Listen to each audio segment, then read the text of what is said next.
Hello guys, সবাই কেমন আছো? আশা করি ভালো আছো। দেখো, আমাদের বাড়িতে পুজো হচ্ছে। সকালবেলা ঘুম থেকে উঠে পড়েছি, উঠে সব রেডি হয়ে গেছি। রেডি হয়ে দেখতে পাচ্ছি এই যে ঘরের সামনে মালা ফালা দিয়ে রেডি হয়ে গেছি। এই যে ছাদে, এই যে ঠাকুরের ঘর, আমাদের সিংহাসন, এখানে পুজো দেওয়া হয়ে গেছে। দেখো সকাল সকাল পুজো চলছে। দেখো, সত্যনারায়ণ পুজো হচ্ছে, এদিকে চণ্ডী পাঠ হবে, তার জন্য রেডি হচ্ছে সব কিছু। পুরোহিত মশাইরা সব কিছু জোগাড় করছে। আমি ভাবলাম একটু ভিডিও করে তোমাদেরকে দেখিয়ে দিই। দেখো, আমি সারাদিন উপোস করেছিলাম আজকে। দেখো হচ্ছে, এদিকে সব রান্না বান্না হচ্ছে ঠাকুরের, এখানে সব জোগাড় জান্তি হচ্ছে, দেখতে পাচ্ছ। আর আমি একটুখানি ভিডিও করে তোমাদেরকে দেখাচ্ছি। আমি অনেকদিন পরে ভিডিও করছি। দেখো, আমি বহুত কাজের চাপে ব্যস্ত ছিলাম, আমি একদমই ভিডিও বানাতে পারিনি। ভিডিও বানাচ্ছি, এখানে একটা দাদা আছে, সেই দাদাটা সব জোগাড় জান্তি করে দিয়েছে। প্রায় পুরোহিত মশাই এসে সব জোগাড় করছে। আর এদিকে আমার একটা বড় মা, একটা ছোটো কাকিমা, আর হচ্ছে এইদিকে হচ্ছে এটা মেজো মাসি যেটা, আর এটা হচ্ছে বড় পিসি যেটা বসে আছে। ঠিক আছে, এরা সবাই মিলে সব রান্নাবান্না জোগাড় জান্তি করছে। ঠিক আছে, এদিকে ছোটো মেয়ে এসে সব জোগাড় করে দিচ্ছে একটু আধটু। তখন আমার বর দাঁড়িয়ে আছে সামনে, যে একটা দাদা সব জোগাড় করে দিচ্ছে। দাদাটা, আমার বর দাঁড়িয়ে আছে, মানে ফ্যান ট্যান এই দেখো সব করা হয়েছে। এদিকে কীর্তন চলছে নিচে, ঘরের নিচে দেখো কীর্তন চলছে। দেখো কীর্তন হচ্ছে, তোমরা সবাই দেখতে থাকো। এটা হচ্ছে গৃহপ্রবেশের পুজো হচ্ছে যেহেতু, সেই জন্য কীর্তন, চণ্ডীপাঠ, পুজো সবই হচ্ছে। দেখো, এদিকে কীর্তন চলছে, আর এদিকে সবাই বসে আছে। এই পাশে সব লোকজন এসে বসে আছে। দেখো, এদিকে খাওয়া দাওয়া চলছে দুপুরবেলার, সব টেবিল চেয়ার পাতা হচ্ছে। দেখো, এখানে সব দেওয়া আছে, চলছে, পুজো চলছে ওপরে। এবার পুজোতে আসলাম সবাই মিলে। দেখো, চণ্ডীপাঠ পড়ছে, এখানে পুজো হচ্ছে। আমরাও এখানে পুজোতে বসবো, সংকল্প করবো, তারপরে আরও নানান কাজ আছে অনেক, সেগুলো করবো।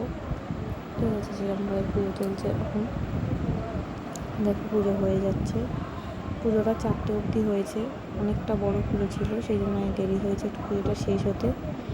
পুজো হচ্ছিলো। দেখো, আমার বর যেখানে বসে আছে, আমি এখানে বসে আছি শাড়ি পরে। আর এই দেখো, এদিকে সব বসে আছে, ছোটো পিসির মেয়ে, আরও সব কাকিমারা, পিসিমা সবাই বসে আছে এখানে, পুজো দেখছে সবাই। আর প্রচণ্ড পরিমাণে গরম লাগছিলো তখন, প্রচণ্ড পরিমাণে। ঠিক আছে, ফ্যান চালানো যাচ্ছিলো না, যেহেতু পুজো হচ্ছে এখানে ফ্যান চালানো যাচ্ছিলো না, তাও কষ্ট করে বসেছিলাম, যেহেতু পুজোটা দেখতে হতো সেই জন্য বসে থাকতে হতো ওখানে। প্রচণ্ড পরিমাণে রোদ্দুর ছিল, প্রচণ্ড পরিমাণে কষ্ট হচ্ছিলো, তারপরে উপোস করেছিলাম, সেই জন্য আরও পরিমাণে এতবার উঁচু নিচু করতে হয়েছে যে আমাদের বিশাল পরিমাণে কষ্ট হচ্ছিলো। দেখো, এখানে একটা দাদা বসে হাসছে, আমাকে ইয়ার্কি মারছে, আমার সাথে পুজো চলছে এখানে, তাও ইয়ার্কি মারছে। দেখো এই অবস্থা, পুজো হচ্ছিলো, করছেন উনি, চণ্ডীপাঠ করছেন। দেখছো মাইক দেওয়া আছে, এখানে প্যান্ডেল করেছে সব ভালো, মানে মোটামুটি বড় মতো একটু পুজো করেছিলাম, কারণ কি কোনোদিন পুজোটা হয়নি, সেই জন্য পুজো হচ্ছিলো। দেখো, দিদিভাই এখানে, আমার একটা ননদ, যে মাসি, ননদও ভিডিও বানাচ্ছে সব। দেখো, দেখো বর বসে আছে, ঘন্টা বাজাচ্ছে, আমিও বসে আছি এই পাশে, বসে বসে কী করবো আর।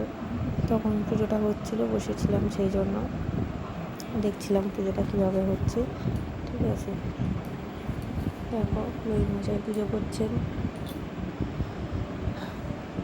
আমার বর মশাই ঘন্টা বাজাচ্ছেন ঢং ঢং করে, না বসে আছি। দেখো, ভিডিও বানাচ্ছে আমার ননদ, গোপাল ঠাকুরকে নিয়ে বসে আছে, মেজো মাসি গোপাল ঠাকুরকে নিয়ে বসে আছেন। এটা ভাবলাম একটু ভিডিও করে নিই। দেখো কি সুন্দর লাগছে গোপাল ঠাকুরটাকে। এই দেখো, এখানে হোমের জন্য সব জোগাড় জান্তি চলছে, হোম হবে বলে। দেখো, হোমের জন্য পুরোহিত মশাই সব বেল পাটকাঠি দিয়ে ধরাচ্ছে, সব সাজিয়ে নিয়েছে, নিয়ে এবার হোম যজ্ঞ হবে। দেখো তোমরা, দেখো হোম হচ্ছে, আমাদের পাটকাঠি ঢুকিয়ে দিল, ঢুকিয়ে এবার আগুন দিয়ে মন্ত্র বলতে থাকবে। আমার বর চলে এসছে, এখানে বসবো, নিয়ে বসবো এখানটা।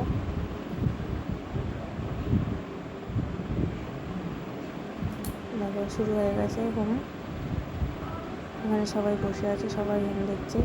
মাথা চাপা দিয়ে নিয়েছে, আমিও বসে আছি, আমিও দেখছিলাম। মানে 1 ঘন্টা ধরে ঘুম হয়েছে এখানে। তো গরমের তাপে আর বসতেই পারছিলাম না, খুবই পরিমাণে কষ্ট হচ্ছিলো, কিন্তু তাও আমি বসেছিলাম অনেক কষ্ট করে।